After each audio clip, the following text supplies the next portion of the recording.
If you want all the latest news of NBA 2K and also NBA in general, you should follow me on my Twitter account at PackHoopsYT. Not only that, I do giveaways all the time when it comes to VC, games, and also even consoles. So check it out, follow me, and see you there.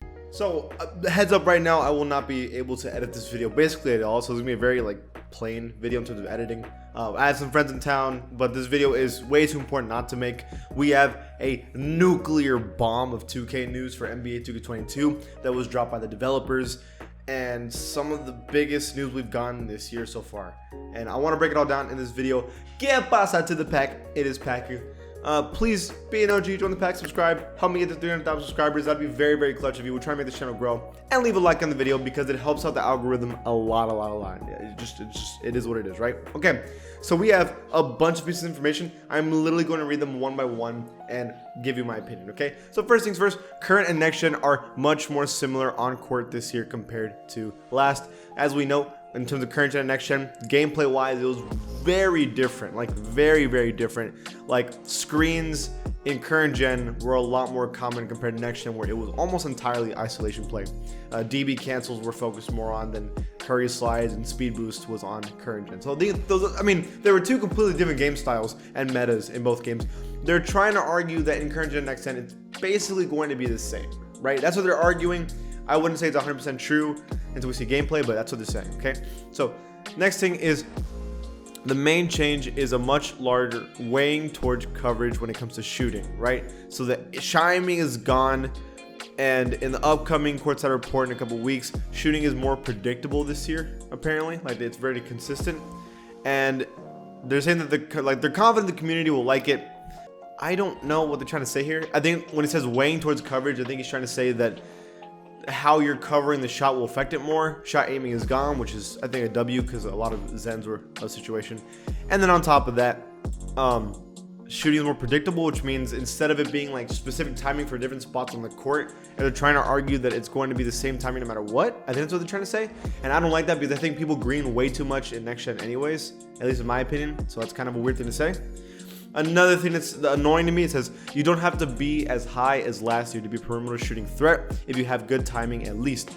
But that's how it was in next gen anyways. I saw people with 75 overall threes greening literally everything, centers, bigs, no problem. Now in current gen, you had to have a pretty high rating, and I kind of hate that they're going away from that because it's kind of annoying. I really liked how there was a big diversity in builds, and I hate that you're making everybody be able to shoot now with current gen again. That kind of sucks. Not a big fan of that, right? So steady shooter has been removed. Not much to say about that. It was a dumb badge in the first place. Good. The vibration shot cue is gone. So when you're supposed to green a shot, it's when the controller vibrates. That's gone. From what I remember, next gen, does next gen even have it? I don't think I relied on it in the first place because my shot greens before the vibration in the first place, so I haven't even needed it ever, right? So it doesn't matter. So turning off shot meter will give you a boost. Big deal. It's always done that. It's good to see it's coming back. I like that. That's there's a skill gap here. I like that. Okay. There also is going to be a new shot meter. We have no details of how it looks like or anything, but it's going to change. This is the first time it's going to change in 2 years, right? I think, right? Yeah. So I'm okay with that. Not the biggest change, not a big deal, but I like that they're changing it because I actually don't like the shot meter right now. Even though I know I use no shot meter now, I do use it on the rare occasion I do an ugly jump shot video, and I like to use it, so I'm glad they're changing it because I don't like the one we have currently. Okay, so dribbling. It says dribbling is probably closer to 20 than 21 control wise. Holding the pro stick always shoots 20, but there are new dribble moves and combos you don't want to learn. I like dribbling more in 20 anyways, but I thought 21 was already pretty similar in the first place, right? So this is kind of telling me that it's going to be the same, but there's going to be new dribble moves. There's always a new meta, like DB cancels, speed boost, quick stop. All this stuff was different every single year. It's going to be the same thing as the next year, right? So the animations, this is a big deal because this is where the biggest changes come from, right? So new seasonal animation content drops are for my players only, not NBA players. The goal is to keep the game fresh all year long and encourage players to use signature moves they otherwise may not have. Don't worry, there will still be a ton of variety to choose from at launch. Okay, so here's the problem with this, right?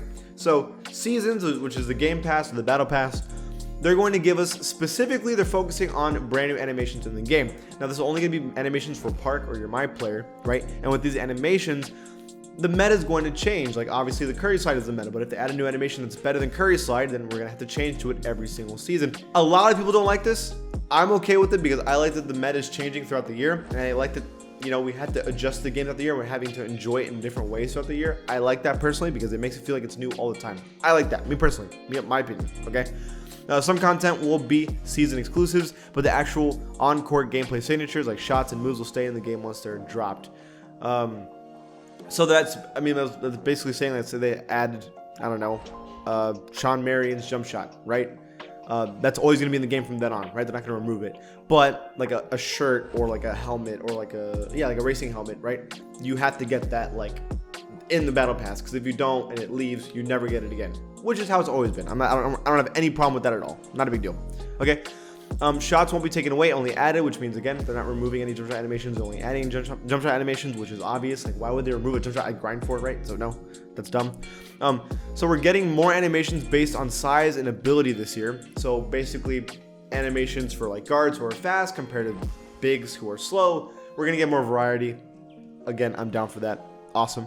The plan is to release the same signature animations on both generations. I mean, that's extremely important because that means that the meta will be similar on both games, which means these games will feel more or less the same, which is a big deal, as we've talked about before, right? New jump shot landings will be added. Obviously, I mean, you can do so many things with that. Like, you can do dances, celebrations, all that kind of stuff. So, again, no massive surprise of telling us that, right? So the final thing to say, and I actually want to talk about this one for a little bit because that's pretty interesting, it says you won't lose 99 overall this year, okay? You will only lose overall on next gen as we have a different system in place there. Overalls can still fluctuate in current gen. So let me clarify. In next gen, when you hit 99 overall, you've hit it, and that's it, which I'm actually pretty happy about. I don't like my overall changes, especially when I'm playing with subscribers, and we're obviously not going to win all the time.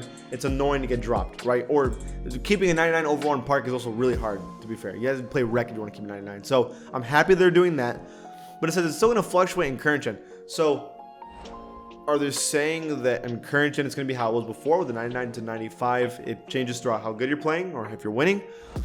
Or is it something else? And then on next gen, are they saying that Road to 99 is coming back? So a lot of question marks there, like millions of question marks there. I don't know what they're trying to say there, right? Very weird. But overall, a lot of news. I'm okay with the seasons, the game pass, the battle pass. I'm okay with it. I want it to be a thing because I hate how dry this game becomes after 2 or 3 months. My personal opinion. I know a lot of people don't like this idea that animations are going to be better and all this stuff, and I get the complaints. I understand the complaints, but at the end of the day, I'm tired of the game being dry for a couple months, and I like that there's adding stuff throughout the year. That's a W in my opinion, and I think it's going to save 2K. I think it's a really good idea. What do y'all think about all this information? Leave it in the comments below. If you like the channel, please give it a sub, and I will see you guys next time.